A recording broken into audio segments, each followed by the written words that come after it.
Comunidad de Voces en la Intimidad, este video habla de temas de sexualidad con fines informativos, pero puede haber partes sensibles para algunas personas.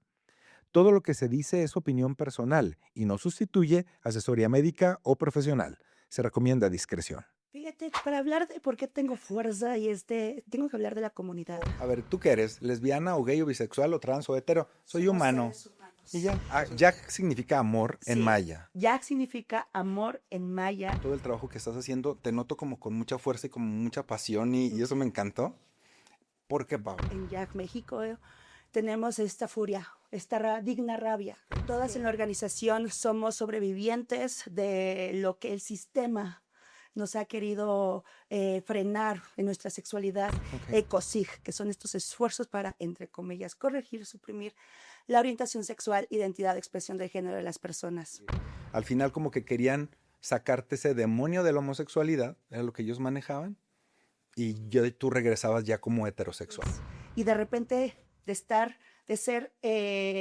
ser miedosos, fuimos enfermos, después criminales y después otra vez enfermos.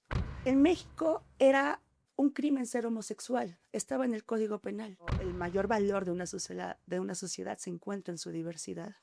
Hemos vivido estas torturas generación tras generación tras generación. Inicia ahí un grupo de apoyo en pares, curiosamente, sin querer, porque lo que queríamos era sobrevivir. Personas, activistas trans, trabajadoras sexuales fueron nuestras primeras maestras. Que nosotros no nos vemos como víctimas. Víctimas es cuando nos pasó y es porque así lo acuñó la sociedad. Nosotras somos supervivientes. De esta supervivencia hemos tomado, diríamos, la mierda y convertirla en oro un poco. Se nos lee de esta manera y pues existe esta normalización de la violación. Yo te hago mujer, hombre trans, yo te voy a hacer mujer. Y es que a veces está el argumento de, bueno, es que tú dices que eres lesbiana y que eso te gusta porque no has probado un hombre. Ese es el argumento. Se ha construido, sí, muchísimo, muchísimo. Falta mucho más también. El último de los males es el crimen de odio. Pero realmente hay cosas crueles que se nos han hecho a nosotros como homosexuales. ¿De dónde viene puto, por ejemplo? Es lo último que escuchamos las personas LGBT antes de ser asesinadas. Yo no había podido generar incluso noviazgo con mujeres o tener relaciones con mujeres. Te obligan a ser lo que tú no eres. Considero muy injusto que yo hoy todavía se me dificulte tomar a mi pareja de la mano en la calle. Estuve en unos programas de televisión y tú y yo decía, si yo aquí digo que soy gay, no sé qué va a pasar con esto. Varias hermanas de la iglesia que te vieron a ti en el grupo de alabanza dijeron que tú para ellas ya no eres bendición, eres maldición. Tiene mucho que reparar la iglesia, Ujú. mucho que reparar. Es muy feo cuando la gente no sabe lo que te puede doler esto a ti. Claro, una ley no va a solucionar el fenómeno, pero este es un banderazo de salida de muchas otras más acciones como la sensibilización, que necesitamos las personas heterosexuales para también, incluso que sirva como lubricante social para las personas que no nos creen, ¿no? Cuando la familia abraza a la sociedad, no discrimina.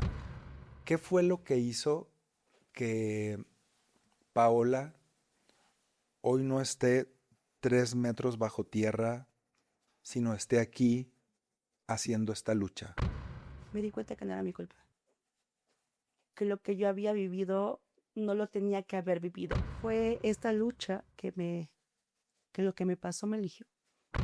Muchas palabras no las conozco y no las sé decir, pero lo que sí sé decir es mi dolor. Yo lo que te puedo decir es gracias, de verdad, por lo que estás haciendo y porque sé que en algún momento muchas personas no van a vivir nuestra historia gracias a lo que tú hoy muchos y muchas están haciendo. Así que gracias. Esto es algo muy importante que decir. No hay nada que curar en nosotras, las poblaciones LGBT.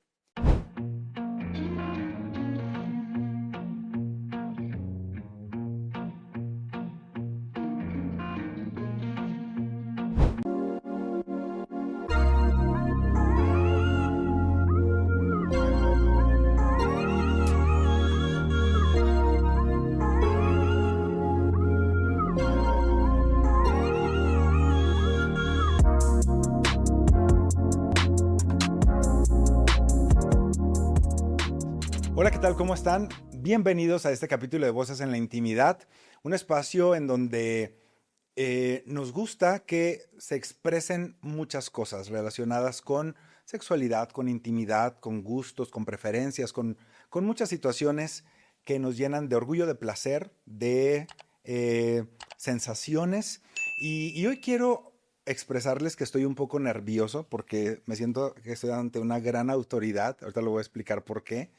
Y sí quisiera como leer un poco del currículum de nuestra invitada, que anduvimos ahí revisando su agenda y logramos que estuviera hoy con nosotros aquí en Ciudad de México, por lo cual estoy muy agradecido, Paola. Está con nosotros Paola Santillán, se las voy a presentar, permítanme, pero quiero leerles algo de ella. Paola Santillán es activista LGBT y Q+, feminista interseccional, internacionalista y actual titular de Género y Comunicación Social de YAG México. Ahorita vamos a explicar qué es YAG México, que está muy padre eso. También es fundadora y coordinadora de Mujeres Diversas YAG y del capítulo Península de Yucatán de la organización. YAG la presenta como sobreviviente de ECOSIC y como una de sus integrantes más activas en incidencia política y trabajo de base. Ahorita vamos a hablar acerca de todo esto. Primero, quiero agradecerte el que hayas aceptado la invitación con nosotros aquí en Voces en la Intimidad, Paola. De verdad, muchas gracias. Muchas gracias, Juan Carlos. Ahorita que leíste todo esto, dije, ¿quién es ella? Eres tú. Todo eso eres y mucho más. Y mucho más. Muchas Me encanta gracias. tu playera. Si podemos hacer ahí un close-up a la playera de Paola. Ese diseño lo hemos visto por ahí en redes sociales. Paola hoy lo trae, que a mí en lo personal me encanta, porque entonces es como, a ver, ¿tú qué eres? ¿Lesbiana o gay o bisexual o trans o hetero? Soy Somos humano. seres Y humanos. ya, eso es Exactamente. exacto. Fíjate que esta playera ha sido también muy incidente en las voces o en las personas que más arraigadas en nuestros derechos. Por ejemplo, padres, sacerdotes que tienen aquí su moñito, ¿no? Y nos ven y nos barren y nos dicen, y hasta yo me pongo más para que lo vea. Quizás no lo veo bien y por eso me está barriendo, ¿no?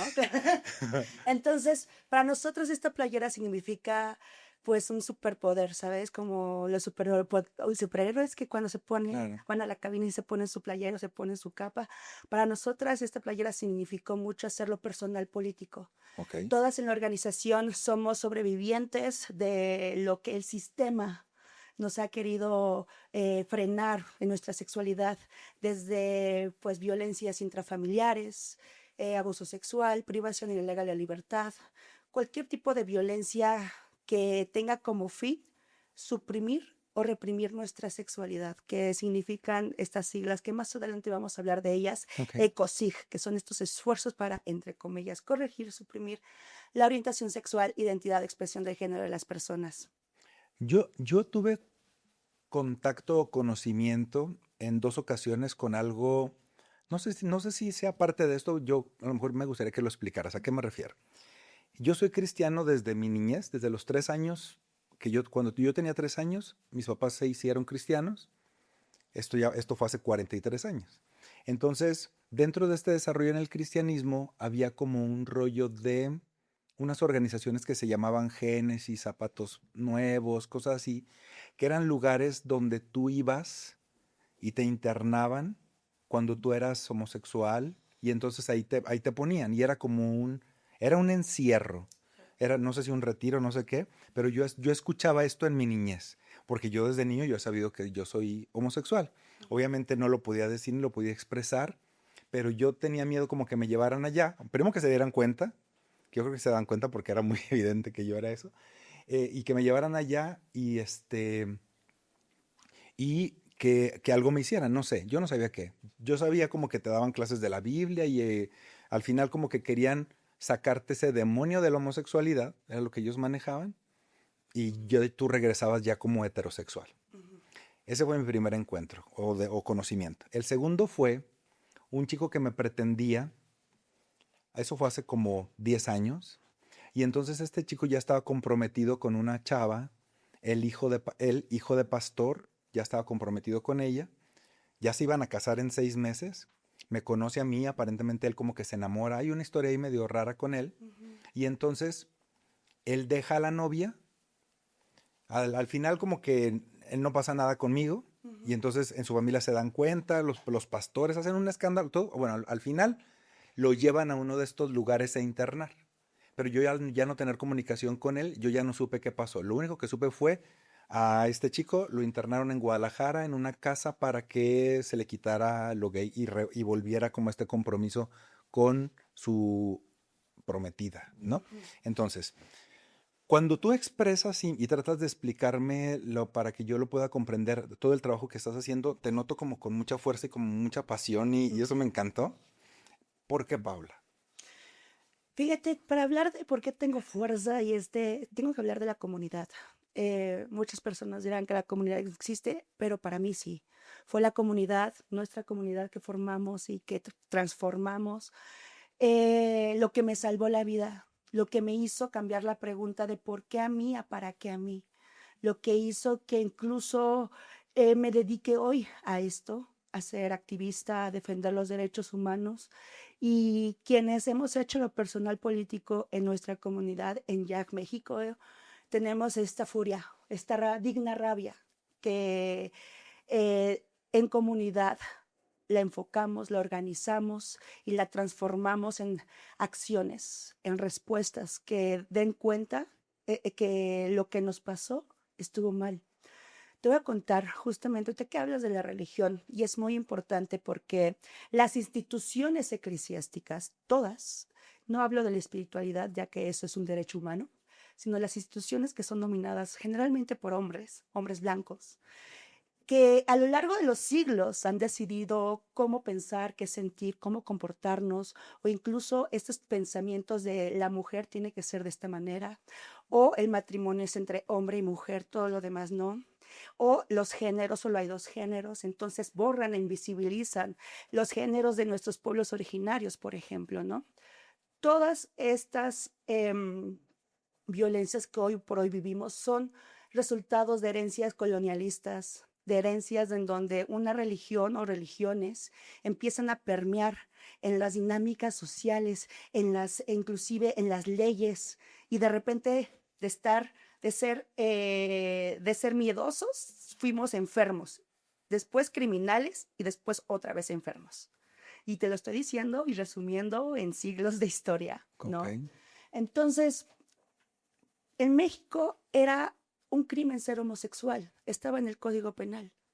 En muchos países, sobre todo países en los cuales fuimos o vivimos un genocidio, que en este caso fue hacia nuestros pueblos indígenas hace 500 años por los españoles cuando llegaron e impusieron dos géneros, borrando a las mushes, borrando a nuestros pueblos originarios y los géneros que tenían más de 5, más de 8, 10, ¿sabes?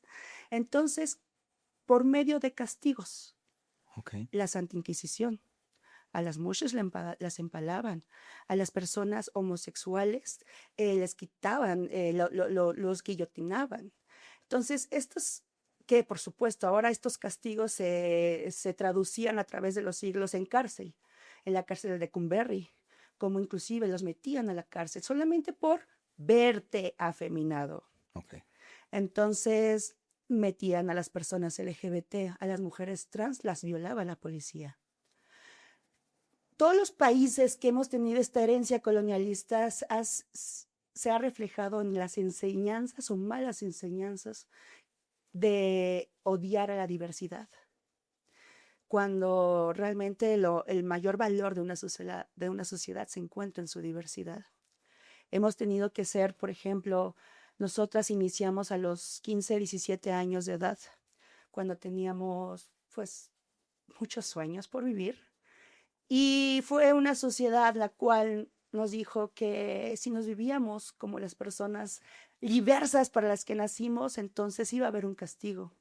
El castigo de los papás, ¿no? Inclusive personas lucran con el dolor y la desinformación de los padres para meter los anexos. Ujú.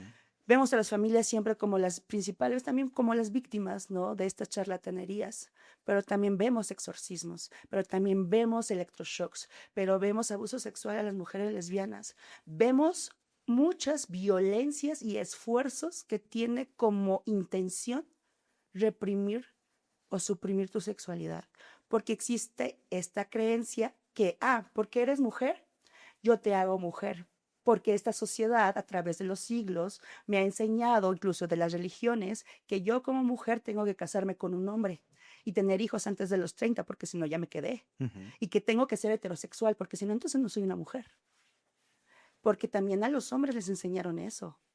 Y cómo se va replicando a lo largo de los siglos y las décadas y las generaciones estas violencias. La primera marcha del orgullo en el 79, ni enfermos ni criminales, simplemente lesbianas y homosexuales. Hemos vivido estas torturas generación tras generación tras generación. En la organización, cuando empezamos, muchos fuimos corridos de casa, otros tuvimos que huir de ella, vivir movilidad forzada y encontrándonos en los parques, curiosamente en esa edad de 17 años, empezamos a hablar sobre nosotras por primera vez, contarle a nuestros pares lo que nos había pasado. No teníamos idea de qué eran los derechos humanos o de qué era el activismo. Muchos de nosotros ni siquiera acabamos la universidad o la preparatoria. Sin embargo, fue a través de contarnos nuestras experiencias que empezamos a acompañarnos. Inicia ahí un grupo de apoyo en pares, curiosamente, sin querer, porque lo que queríamos era sobrevivir. Y cada domingo que íbamos a estos parques, no tenía que faltarnos nadie, porque sí, es porque estaba en peligro y teníamos que ir a buscarle.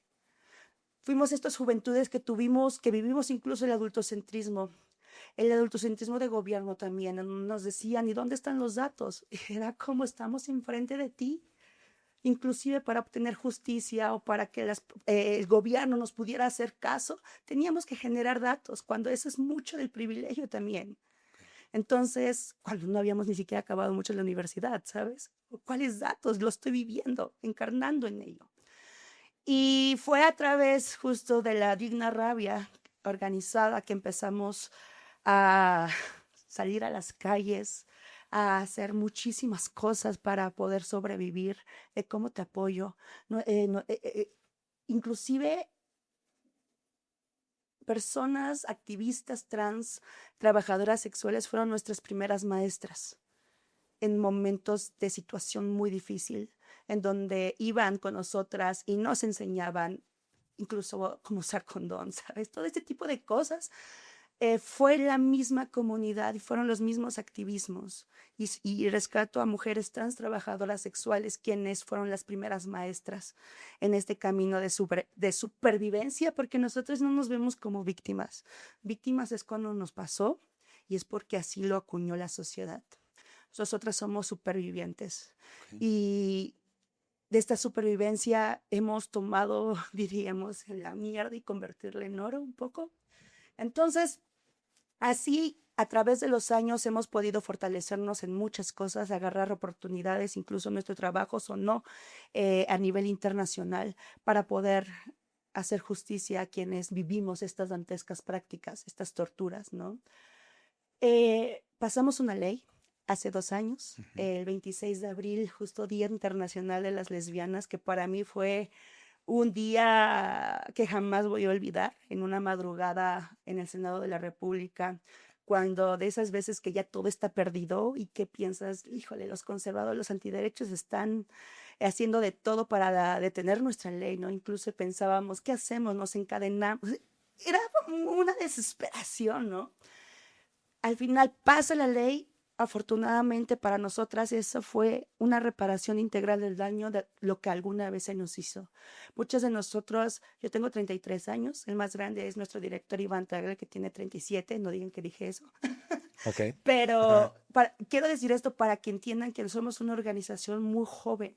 Tenemos 15 años de trabajo, son muchos años, pero empezamos muy jóvenes. Entonces, para nosotras, yo cuando nos pasó, decirle a nuestras familias, pues muchas veces fueron las familias quienes cometían o quienes incentivaban esto. O decírselo a la policía cuando no existía en ese momento, ni siquiera un acercamiento por la misma homofobia institucional que existía, ¿no? ¿A quién nos acercábamos? Pues a nuestros pares.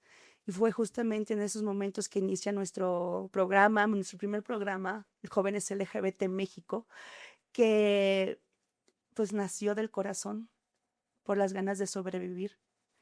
Y a raíz de eso nos dimos cuenta, incluso las mujeres diversas, en especial las mujeres lesbianas y trans, Ujú. cómo las violencias se van agudizando dependiendo tu identidad, de dónde vengas. Y, por ejemplo, el tema de abuso sexual, las mujeres sáficas, o sea, lesbianas, bisexuales, pansexuales, mujeres, es un tema muy recurrente. A los hombres trans también. Existe como esta concepción, pues, una normalización de la violación hacia los cuerpos con vulva. Porque Para regenerarlos. para, porque entonces tú, hombre trans, tú debiste haber sido mujer, tú no eres un hombre, tú eres una mujer. Tu mujer lesbiana, tú no eres una mujer, tienes vulva, tienes que ser heterosexual. Entonces, por no cumplir la norma, a las personas con vulva, generalmente, a los que fuimos leídas y concebidas como mujeres desde el principio, pues se nos lee de esta manera y pues existe esta normalización de la violación. Yo te hago mujer, hombre trans, yo te voy a hacer mujer. Entonces, de acuerdo a lo que estoy entendiendo, y perdón la interrupción, es que algunas de las acciones que la gente o instituciones o quien sea era someter a mujeres y decirles, a ustedes se les va a violar para corregirlas y llevarlas a donde tienen que estar. Y no se te decía, no solo se hacía, porque no solamente han sido instituciones, sino es también la sociedad. O sea, si una persona, un hombre heterosexual, sabe que tú eres lesbiana y comete un abuso sexual, eso es un ecocidio. Y es que a veces está el argumento de, bueno, es que tú dices que eres lesbiana y que eso te gusta porque no has probado un hombre. Ese es el argumento. Ese es el Y argumento. además, a ver, mujeres lesbianas allá en casita, ¿cuántas veces nos han dicho cuando vamos a algún lugar, bar, evento, lo que sea, y un hombre quiere ligarte y le dice, soy lesbiana, te dice, ay, es que yo te hago mujer, o no has probado un hombre, o conmigo? ¿Cuántas veces? O sea, es más, páguenos. Ya con eso saco la renta, dice. Exacto. ¿No? Entonces, es la normalización de la violación en México y en el mundo. Cuando, perdón, Perdón, no, este tipo dime, de dime. violencias se ha vivido alrededor del mundo, es la misma práctica, con diferentes cuerpos, diferentes nacionalidades, vaya, pero son las mismas prácticas. Tú que estás como trabajando en esto, Paula, cuando tú decías, nos vimos en el parque cada semana, si alguien faltaba el domingo, etcétera, etcétera, ¿esto lo hablabas aquí en Ciudad de México? O sea, Sí, eso es aquí en Ciudad de México. aquí iniciamos. Ok, aquí iniciaron. Ahora, ¿sientes que esto sigue hoy sucediendo más en provincia? En Ciudad de México estamos ya mejor con todos los esfuerzos que hoy se han hecho. Realmente las autoridades de aquí de la capital eh, son más accesibles a estas propuestas, etcétera. Ujú. Yo soy de Torreón, Coahuila, y entonces cuando yo llego acá, hace 15 años aquí a Ciudad de México, yo me encontré con muchas cosas que en Torreón no se podían hacer, ¿no? Y que en provincia las veían mal y que te seguían persiguiendo, atacando, lo que fuera. Entonces, ¿cómo estamos en ese aspecto en estos temas?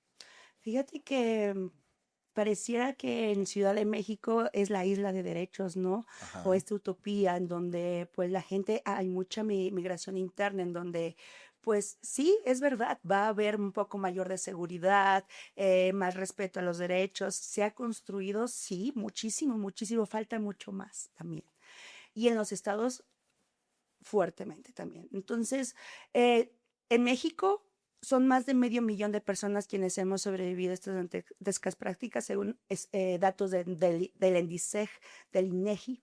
Y es algo muy interesante porque lo que gritamos en las marchas de cuéntanos, gobierno, cuéntanos bien. Ok. Entonces, hemos logrado incidir a que se haga, ¿no? Por ejemplo, la directora, que es una mujer trans, la directora de estadísticas, la primera mujer trans, directora de estadísticas del INEGI, creó este primer encuesta en donde se nombra las violencias, los ecocidio, que también son más conocidas como terapias de conversión, como que el nombre de pop, por así decirlo. Ok.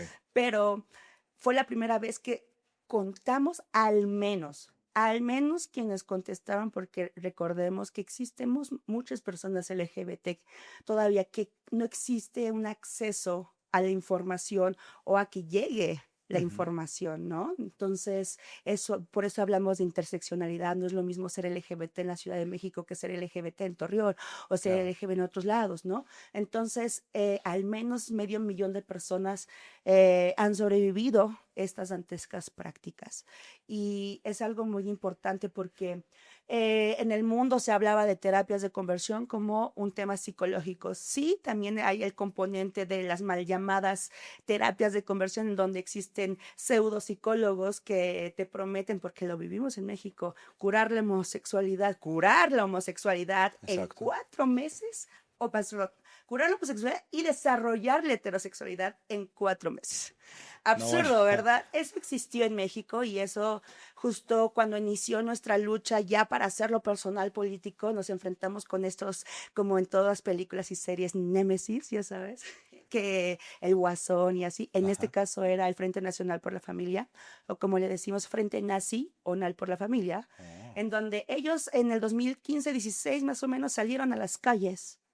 Porque fíjense, lo que dijeron fue en Baja California, en un congreso de antiderechos, donde incluso estaba Eduardo Verástegui y muchas personas antiderechos. Decían, nos equivocamos con los gays, no estamos en contra de ellos, sino a favor de ellos. Y por eso les presentamos a Everardo Martínez, que era este pseudo psicólogo, en donde decía, los vamos a ayudar y vamos a curar la homosexualidad y a desarrollar la heterosexualidad en 4 meses. O sea, no sé qué onda con México supera la IA o ya Claro, sabes, exacto. es como muy incongruente, entonces, y muy tenaz, la verdad, porque no hay nada que curar en las poblaciones LGBT. Empezamos a tomar la fecha del 17 de mayo, Día Internacional en contra de la homo, lesbo, transfobia, que fue el día en que la OMS quita de su catálogo de enfermedades mentales a la homosexualidad. Después lo hizo en el 2015, me parece, con la transexualidad, nombrándola como una más de las características sexuales humanas, ¿no? Pero ¿por qué estuvo ahí desde el principio?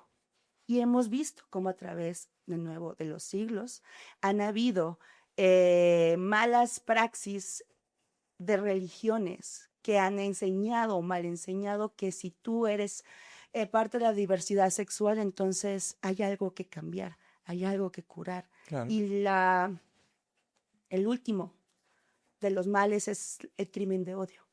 Los ECOSIG son las antesalas a los crímenes de odio, a las personas que han sobrevivido, abuso sexual, por supuesto, a las personas que han sido privadas de la libertad, a las que han sufrido electroshocks.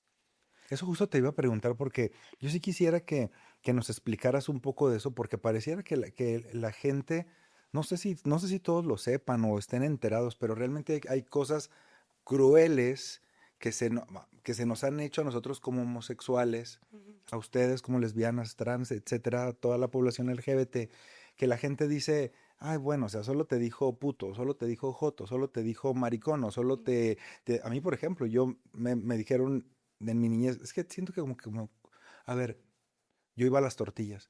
eh, Te he visto varias veces, una vecina, te he visto varias veces, pero es que no sé si eres niño o niña, porque tienes como la voz como de niña, pero pareces niño, pero caminas como niña.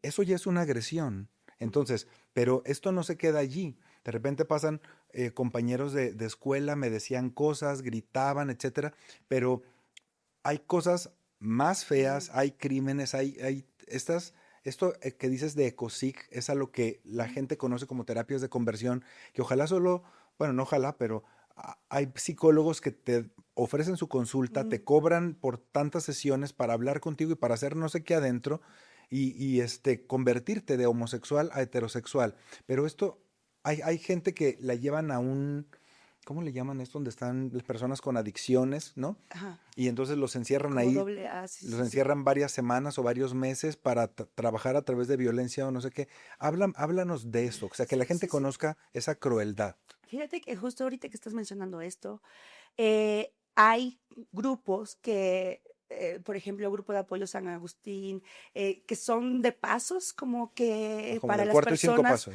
Sí. de abuso de sustancias, personas alcohólicas, y comparan a la homosexualidad y a la transexualidad como una enfermedad equiparada Exacto, a la drogadicción y al alcoholismo. exacto.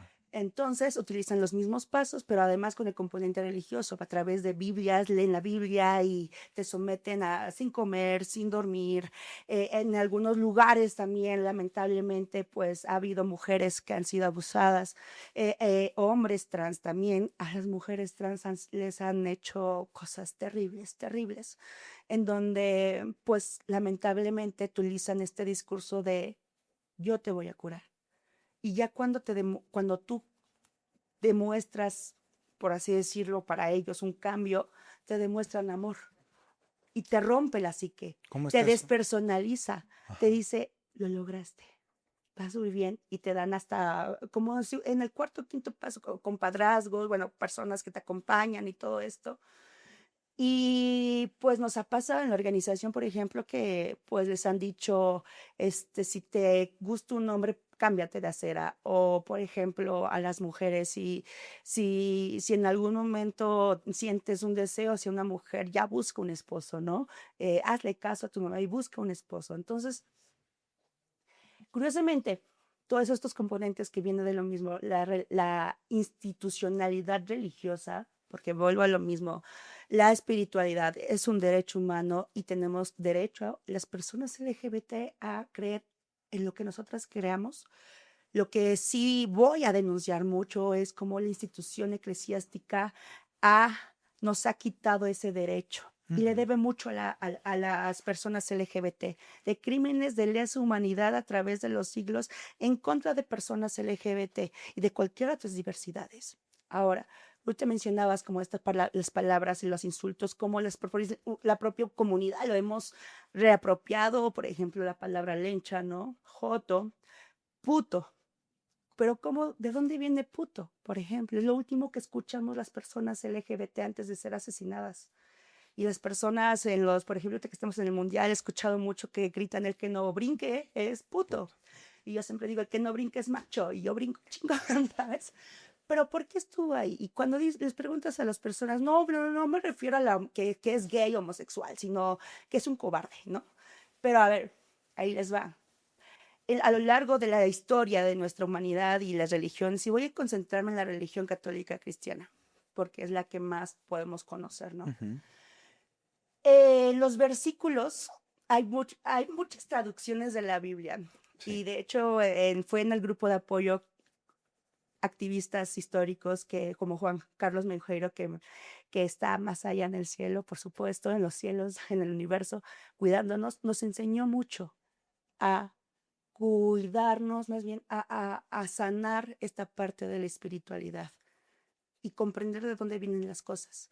Nos preguntaron, cuando les digan que los versículos, De Éxodo. sí, todas estas, pregúntenles pero qué traducción, ¿cuál es la traducción? ¿Qué traducción te refieres? Porque es verdad, a lo largo de los siglos existieron estos concilios en donde hombres blancos, sacerdotes, papas y así, se juntaban para decidir ahora cuál iba a ser la traducción.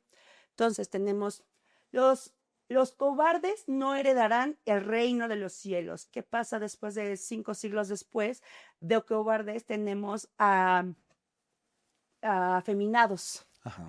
Y luego de cobardes afeminados tenemos, no existe la palabra homosexual hasta 1905, me parece. Principios de 1900, más o menos.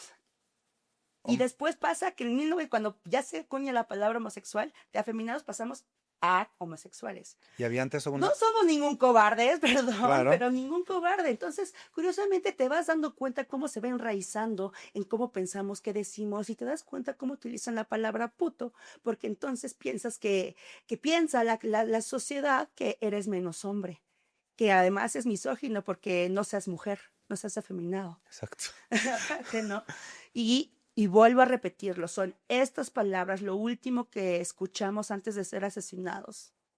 Entonces, antes de utilizar las palabras, las ofensas, preguntémonos de dónde vienen, por qué pensamos lo que pensamos, por qué sentimos aversión, ¿sabes?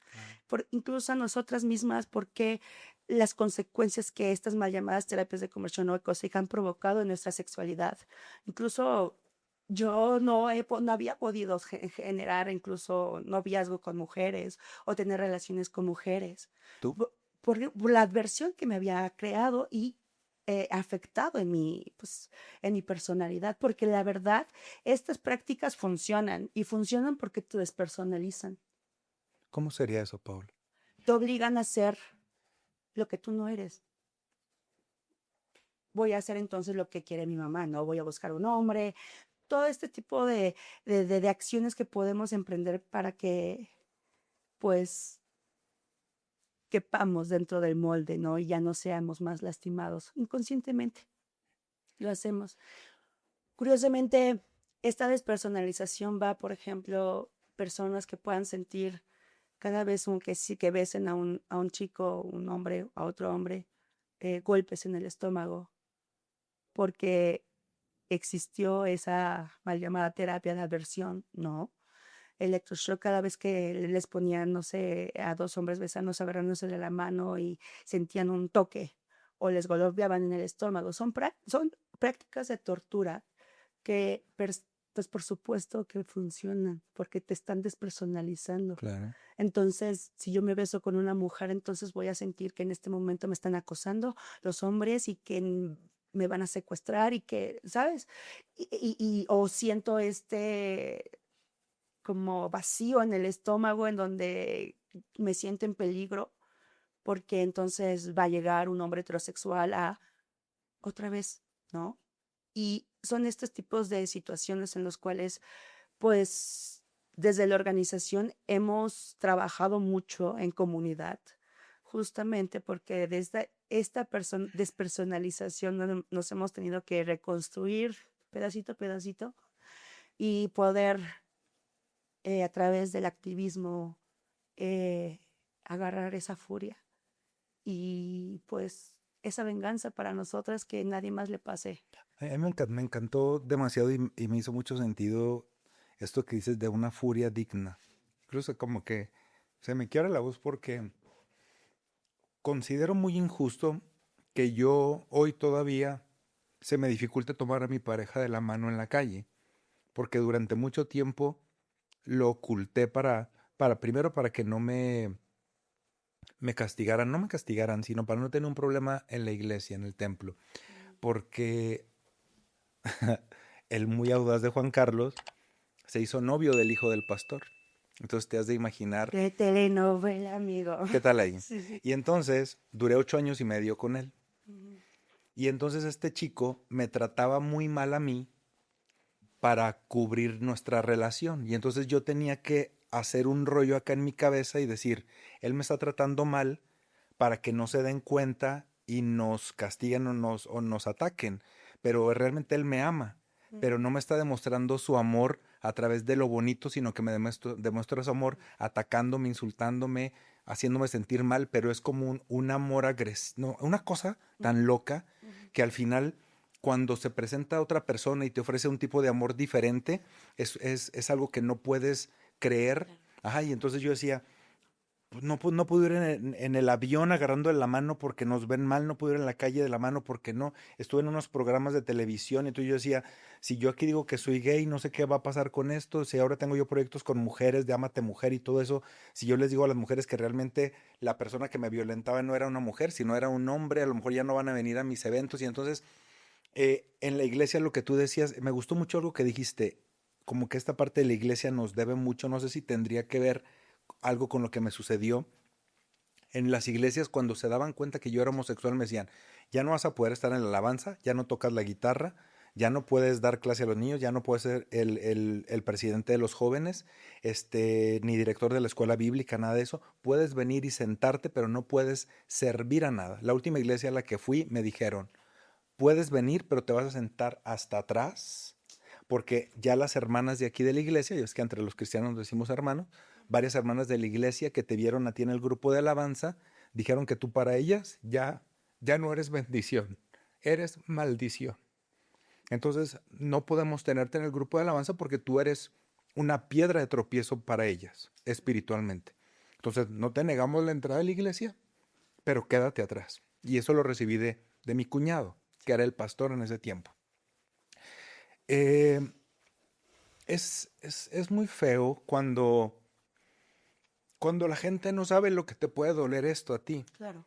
Y cuando tú lo hablas como con esta pasión y este amor, pero a la vez también como que detecto dolor, ¿no? Y desde ahí creo que pueden hacer una lucha muy padre y todo lo que tú haces y lo que mueves y lo que dices. Entonces, yo lo que te puedo decir es gracias, de verdad, por lo que estás haciendo y porque sé que en algún momento muchas personas no van a vivir nuestra historia gracias a lo que tú hoy muchos y muchas están haciendo. Así que gracias, de verdad, gracias, de verdad. Tiene mucho que reparar la iglesia, Ujú. mucho que reparar. Una reparación del daño fuerte, porque esto es algo muy importante que decir. No hay nada que curar en nosotras, las poblaciones LGBT. A lo largo incluso de la misma religión católica cristiana existían hermanamientos antes de que llegaran los romanos y dijeran, no, hombre y mujer. Y se instaura y se crea el nombre del matrimonio, pero existía casamientos entre hombres y entre mujeres. O sea, esto de que la iglesia nunca aceptado, eso es una mentira. Realmente tuvo un momento en donde bendecía las uniones homosexuales y lésbicas. Después cambió, llegaron los romanos y ya conocemos la historia y aquí estamos, ¿no? Exacto. Entonces, tiene mucho que reparar y mucho que contar la verdad, porque nos han contado falsedades. Yo desde que iba en la primaria, a mí me decían que la primaria, cuando todavía empezaba a sentir cositas de mujer, hacia otras mujeres, ¿no? Claro.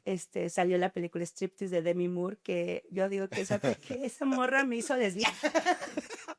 Tenía 9 años A y mi me Van Damme. mandaba Digo, si ya estamos en confesiones. y confesiones.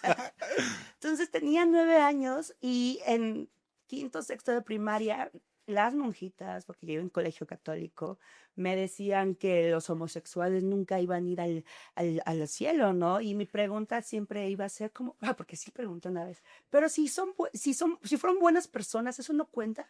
Es como, palomita, palomita, eres gay, tache, y ya no entras. Exacto. Entonces me acuerdo en ese momento que estábamos viendo historia universal y estábamos viendo la Segunda Guerra Mundial. Empezamos a ver cómo esto, ¿no?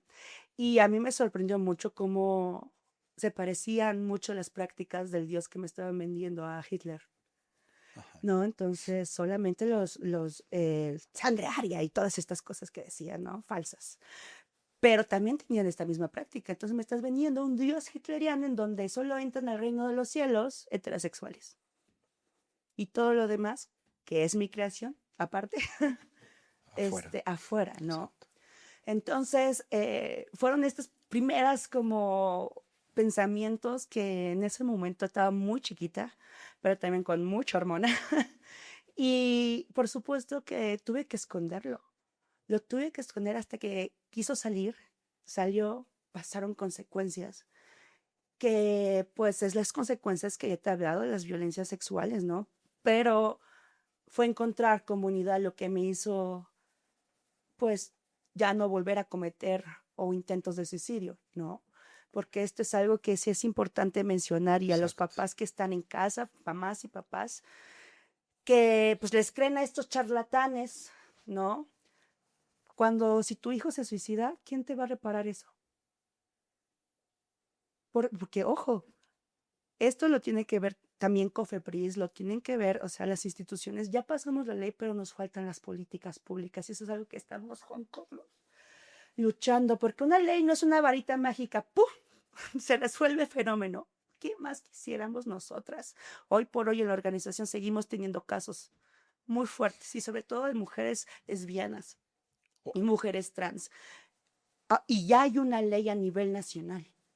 Actualmente en cada estado son 25 estados los que ya están legislados, pero nos faltan las políticas públicas. ¿Por qué? Porque con las políticas públicas vamos a garantizar incluso que las fiscalías sepan quiénes son las personas bisexuales o quiénes son las personas trans, cómo atender a las poblaciones LGBT sin discriminar. Vamos a garantizar que la no repetición, la reparación del daño. Todo esto nos va a llevar a que, por supuesto, para nosotras sí, México tenía que reconocer que lo que nos pasó estuvo mal, porque es algo muy importante. Lo que no está en papel se permite. exacto. Pareciera esto como incluso este chiste, ¿no? De Si hubo algo, no se desnude en el parque, es porque alguien se desnudó en el parque antes, ¿sabes? O no haga pipí en, no sé, en cualquier lugar, ¿no? Porque alguien lo hizo antes. Lo que no se escribe se permite. Entonces, para nosotras que México reconociera que si bien ya son violencias, que incluso están en el Código Penal, el abuso sexual, la privación de la libertad, pero bajo el contexto del fenómeno de la homofobia y transfobia, este es un contexto más profundo. Claro. Entonces, que México lo reconociera es el primer paso, porque además ¿Qué fue eso le esta ley? compromete, sí, que es esta ley, terapias de conversión, nada que curar, que es la lucha, y te voy a contar un poco de por qué nada que curar. Que México lo reconociera para que tiene la obligación, ya cuando lo ponga en su constitución, en sus reformas, de garantizar la no repetición, de crear políticas públicas para que las personas pues no vuelvan a ser torturadas. Esta lucha la llamamos nada que curar, porque todo el tiempo se nos dijo que estábamos enfermos, todo el tiempo. Ujú. Justo desde estas concepciones eclesiásticas también, lamentablemente, que pues lucraron con el dolor y la desinformación de nuestras familias, que incluso familias que no son tan religiosas o católicas, cuando fueron creciendo les fueron enseñando justo este tipo de enseñanzas donde decir si eres lencha o joto, entonces estás enfermo. Y esto se ha incrementado justamente cuando nosotras empezamos a hablar, a denunciar, porque Juan Carlos no nos creían. O sea, la gente no nos creía, pensaban que esto, o sea, nada, ¿sabes? Pero cuando empezamos a hacerlo, en la lucha se fueron juntando grandes aliados, sobre todo personas heterosexuales, que necesitamos las personas heterosexuales para también incluso que sirva como lubricante social para las personas que no nos creen, ¿no? Entonces, justamente han sido, por ejemplo, Mónica Garza, Genaro Lozano, quien hoy es embajador de México en Italia, quienes nos ayudaron a interlocutar con legisladoras, con otras personas que de la misma política que nos pudieran ayudar a generar esta ley.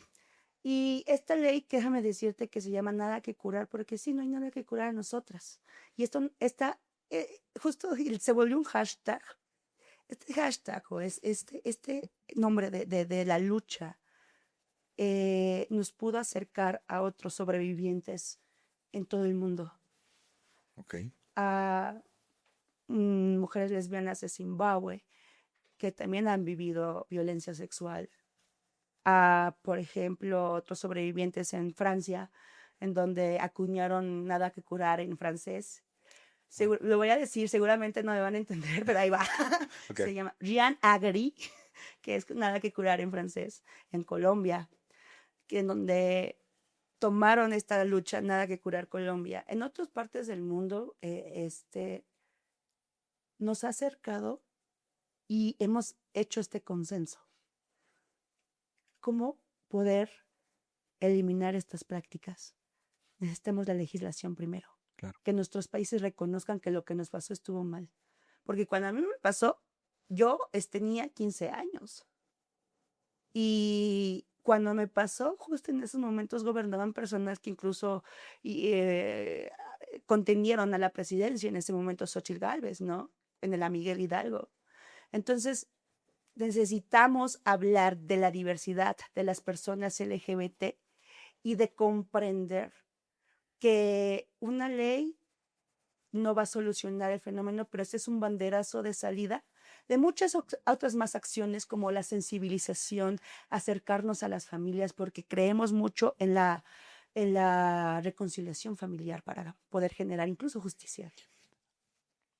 ¿Qué papel está jugando la familia en esto que estás haciendo? Porque al inicio de lo que nos estabas platicando, hablaste como de la familia también como parte no sé si víctima, pero al final como que las mismas familias a veces son también engañadas, ¿no? Como por estos estafadores.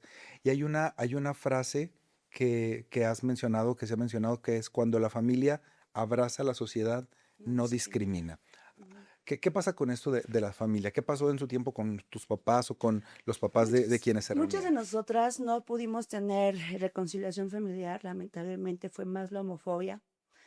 Sin embargo, creemos mucho en que educando a las familias se puede llegar justo a esta reconciliación familiar. Para nosotras, en lo largo de nuestra historia como organización, hemos encontrado organizaciones de familias heterosexuales, que tienen hijos LGBT, en donde son activistas. Y para mí me voló la cabeza, porque yo nunca concebía a mi mamá, por ejemplo, ser activista por mis derechos, jamás, y hoy por hoy tampoco lo concibo, ¿no? Ok. Pero hemos encontrado estas organizaciones como Familias por la Diversidad Ujú. en México, que es una red a nivel mundial en donde pues familias acompañan a otras familias en el proceso de aceptación, en donde, por ejemplo, les educan quiénes son las personas trans, quiénes son las personas LGBT, quién es tu hija, hijo o hije, Ujú. ¿sabes? Que incluso pues en sus formas vivan una especie de duelo, ¿no? Y explicarles que no es ningún duelo, que su hija sigue siendo su hija, que nunca va a haber, o sea, es la misma persona, el mismo cuerpo, pues. O sea, El duelo de no, mi mamá, el duelo de no te voy a dar un nieto. no te voy a dar No, no vas a ser nieto. abuela Y gracias a decía mi mí. mami, los preciosos, mis preciosos. Exacto. Entonces, justamente han sido las familias que, pues, inclusive ellas tuvieron que reeducarse, ¿no? Y en esta reeducación, sobre todo en la sexualidad, porque además, o sea, yo aprendí de la sexualidad, pues, en calle Claro. o en las películas, porque en las escuelas realmente no se enseña una sexualidad completa. Siempre va a ser la sexualidad de, el maíz, no sé, el granito y se nace una flor, ¿no? Entonces, para que las familias puedan también reeducar la propia sexualidad, ellos mismos van aprendiendo también de su propia sexualidad. Es algo muy interesante porque Claro. si dices, ah, no, pues claro, no solamente es tornilla y tuerca que se Oye, mete. hay una canción de los españoles de, ay, ¿cómo era? Tijera con tijera, eso no va. O sea, y lo cantan así. Tijera con tijera, eso no va. Pito con no sé qué, eso sí, algo así. Hay una canción española, la cantan dos chavos y una chava, como en una canción infantil. Te la vamos a pasar, porque yo cuando la vi dije, Dios de mi vida. Entonces sale la chava y entonces hace tijera con tijera, eso no va, algo así. Ah, exacto. Sí va, porque es embona bien. Ahora, Pero ajá, cuando hablas acerca de organización, ¿te refieres a YAG? me refiero, bueno, como organización de nosotras, Ajá, como YAG México, YAG. fíjate que cuando iniciamos, también fueron estas familias por la diversidad que se llama la organización, quienes nos empezaron como a educar un poco, a más bien acompañar. Y fue que vimos que existían familias que, de hecho, fueron familias por la diversidad. Una de ellas, Aline, que es una mamá de una niña, de una mujer lesbiana, Querétaro, quien nos ayudó mucho en el tema de incidencia en terapias de conversión. Y hablarle a los legisladores y a las legisladoras madres también, con el corazón más arraigado en aceptación, que su hija no estaba enferma y que esta ley tenía que ser, ¿sabes? Porque sin las familias, sin los papás, en las incidencias políticas es más difícil llegar a los corazones de los legisladores. Porque curiosamente tiene que ser su par heterosexual, por así decirlo, Ujú. quien le crea mejor que la lencha que estás aquí, Que al que lo está que lo está viviendo. viviendo. Wow, Entonces, eso es fuerte, eso ¿eh? es muy fuerte. Justo nos pasó también incluso en Yucatán, en la ley de terapias de conversión y en ese momento muchos activistas luchando por matrimonio igualitario tuvieron que ser feministas, mujeres heterosexuales, quienes les hablaran a los pares heterosexuales para decirles, ¿quieres que mi hija no se case o qué? ¿Sabes? Entonces, es más fácil para nosotras que otras organizaciones de personas heterosexuales como las familias por la diversidad en este caso, que nos ayuden justamente en el tema de incidencia Ujú. para hablarle a sus pares y también que nos han ayudado muchísimo, sobre todo para apoyar a que otras familias lleguen a la aceptación. Y forman como nosotras formamos nuestro grupo de apoyo, ellos forman su grupo de apoyo, pero para padres de familia, en donde incluso vamos nosotras de repente a contar cosas y de repente ves cómo las familias dicen, "Puta, yo no quiero que mi hija me odie porque la lastimé, ¿no ¿sabes? Claro. Entonces, ¿Cómo conociste a Ale? Ale, mi novia, justo la conocí en la organización. Ok. Ella entra a Jack, yo era usuaria, nos conocemos. Ella iba detrás de mis huesitos, pero yo no tenía idea. Jack significa amor en Sí, maya. Jack significa amor en maya Ok. y pues ha sido el estandarte y nuestra bandera en muchas de las acciones que hacemos y lo que nos ha salvado la vida, el amor. No encontramos muchas el amor en nuestras familias, pero sí creamos esa familia que se nos fue negada, esa familia que abraza. Y curiosamente cuando llega Ale, ella entra por un evento que hicimos con la Embajada de Países Bajos para crear por primera vez la campaña No estoy enferms, que era No estoy enferme, Ujú, pero con X, y le ujú. pusimos con X porque a los antiderechos les da un ¿Sí? chorrillo cada vez que ven la X. Bueno. Entonces, en esa campaña lo que hicimos, fíjate que habían traído de España un camión naranja que decía, los niños tienen pene, las niñas tienen vagina, matrimonio, hombre y mujer, y estas cosas, ¿no? Entonces llega a México este autobús con este Frente Nacional por la Familia que sale a las calles para quitarnos derechos. Y nosotras dijimos, ¿qué hacemos? Entonces, en ese momento empezamos a trabajar mucho con las embajadas que vimos en la cooperación internacional como esta forma de poder obtener recursos para generar cambios sociales. Y pues dijimos, vámonos con los transportes públicos y que sean naranjas también y que tengan dos niños y dos niñas, bueno, dos hombres y dos mujeres besándose en caricatura y que diga la homosexualidad no es una enfermedad y no Así estoy directo. enfermo, así, track.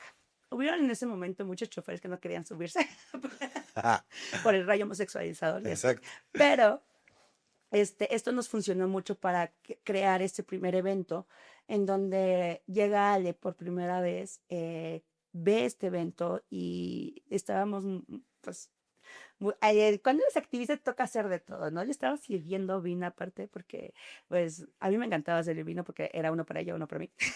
Ok. Entonces, llega ella y nos cuenta que escuchar por primera vez las campañas que habíamos hecho con nuestras caras, viéndonos y explicando lo que son las terapias de conversión, los psicosig, etcétera, le cayó mucho en cuenta que pues ella había vivido algo así, pero que quiso incluso como, no pasó. Ujú. Pero cuando le pone nombre y apellido, pues te sorprende mucho, ¿no? Y fue en ese momento que nos conocimos. Ella no lo había dicho todavía, pero sí empezó a ayudar mucho a nosotras como organización. Y se empieza a meter más y dijo, chicas, yo les puedo dar estructura, porque nosotras somos muy soñadoras, pero necesitamos a alguien que realmente nos dé estructura administrativa. Claro, claro. Mi novia trabajó mucho en la función pública, entonces Ok. a estas chicas sí, revoltosas, activistas que querían incendiarlo todo, nos iba a dar una estructura, por supuesto. Entonces, de repente, pues nos enamoramos y empecemos a salir y de la nada, bueno, no de la nada, empezamos a vivir juntas. Porque fue como a los 6 meses. Sí, fuimos a esa relación que lésbica, que la segunda cita fue la mudanza, sí. Pero muy buena mudanza, porque incluso le dije, pues vente a la organización, ya, vamos a darle con todo, ¿no? Porque además, organizaciones LGBT mexicanas, hoy por hoy, que puedas tú nombrar que puedan sobrevivir, ¿sabes? Muy pocas. Y de hecho, muy pocas. Mexicanas. No te estoy hablando de extranjeras o no, mexicanas.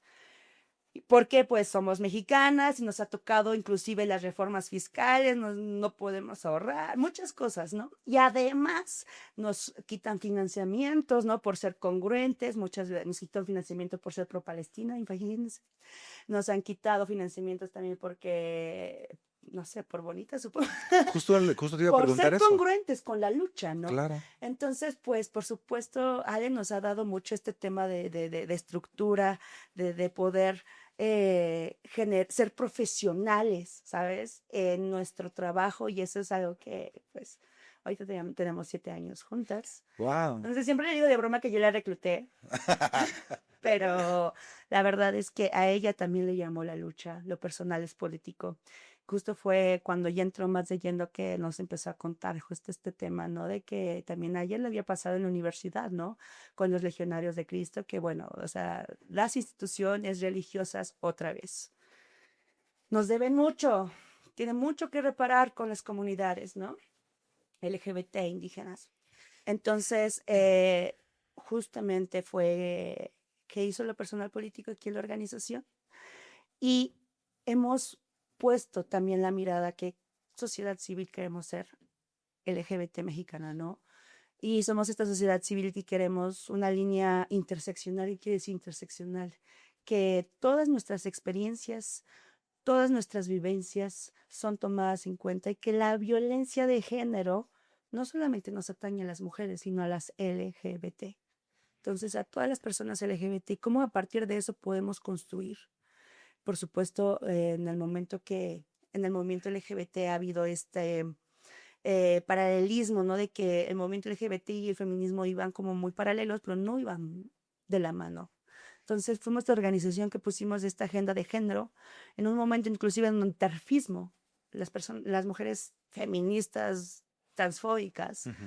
estaban cooptando el movimiento feminista, el 8M, ¿no? Wow. Hemos recibido amenazas de muerte, amenazas de violencia ácida por ser congruentes, ¿no? Entonces teníamos incluso las feministas terfas, ¿no? Amenazándonos a hombres machos, amenazándonos, ¿no? Y inclusive feministas, sí, trans incluyentes, pero separatistas, ¿no? De que tú obedeces al hombre gay.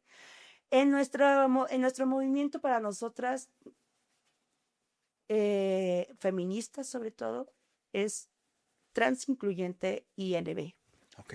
Súper importante porque pues nos cruza las violencias de género y es importante hablar de ello, tomar las calles cuando pase esto. A ver, quiero terminar este capítulo con una pregunta que la quiero elaborar de la forma más adecuada, a ver si puedo.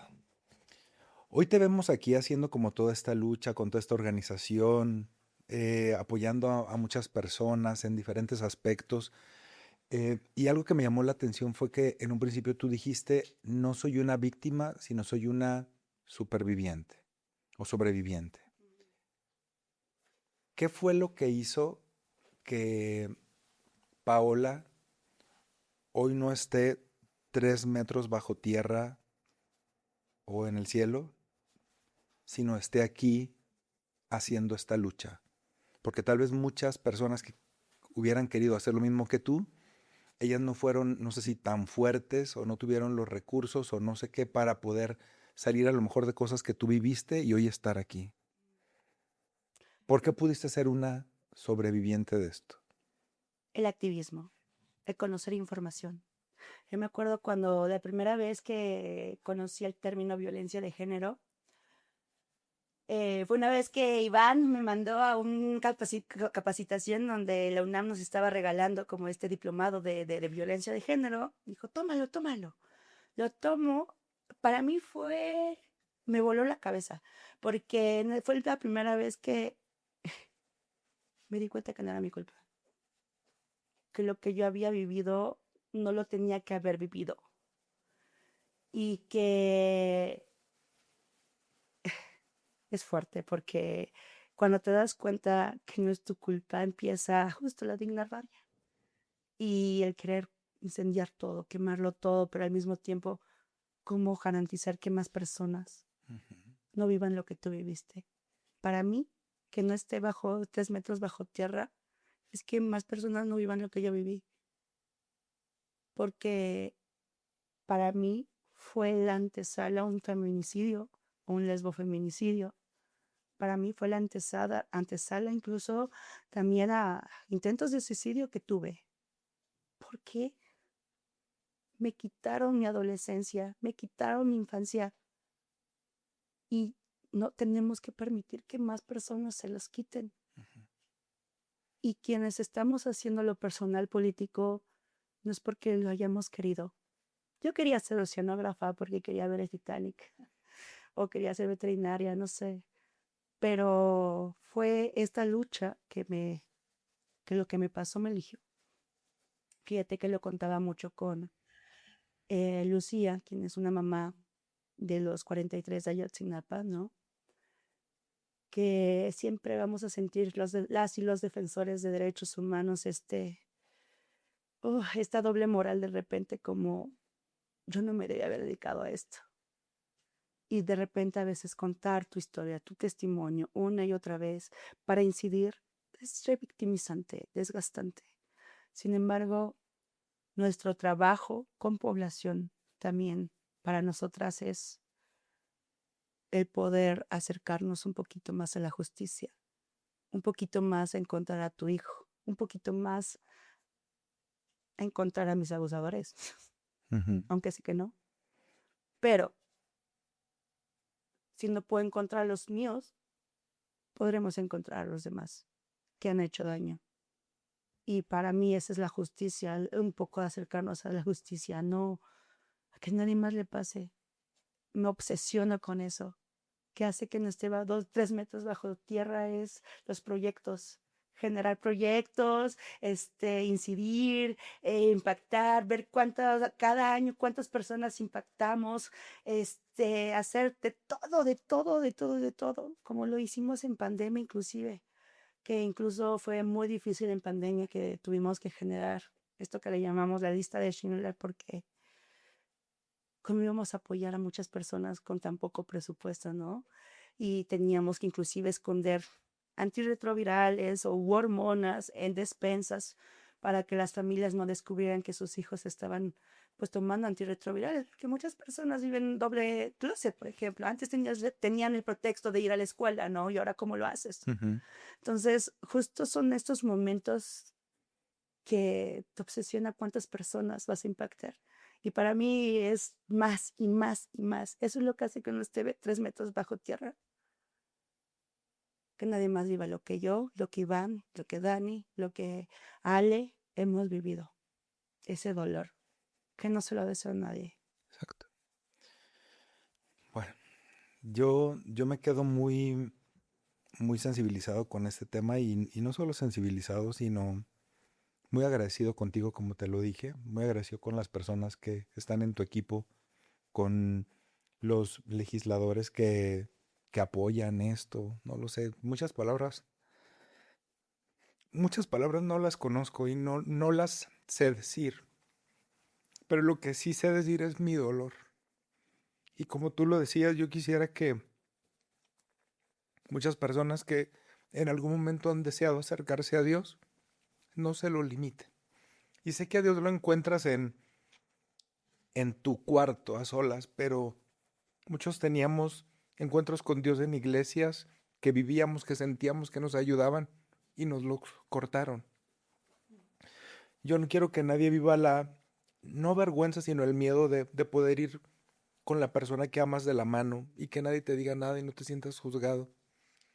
Tal vez al ser sexólogo yo puedo estar como en otra área médica tratando de apoyar, pero hoy tienes todo mi agradecimiento, tienes mi reconocimiento, tienes mi admiración para ti, para quien hace el trabajo que estás haciendo y tanto para ti, Dani y otras personas que están en tu equipo de verdad, en lo que yo pueda servir, cuenten conmigo, en lo que este espacio pueda ayudar, a mi equipo también obviamente lo sé, y entonces gracias de verdad por darte el tiempo de estar con nosotros y conocer a mi superheroína, porque ahora eso eres. Juan De verdad, Carlos, muchas gracias, gracias, Paula. De gracias. verdad, gracias. Gracias a ustedes por estar aquí, gracias por estar captando toda esta información y que pueda ser un capítulo que los lleve a tomar decisiones también para apoyar a quien lo necesite. Voces en la Intimidad es justo este espacio y tratamos de tener a gente con información y con acciones muy valiosas que puedan impactar la sociedad y sobre todo a los corazones que lo necesitamos. Gracias, Paula. Nos vemos el siguiente capítulo. Ay, gracias.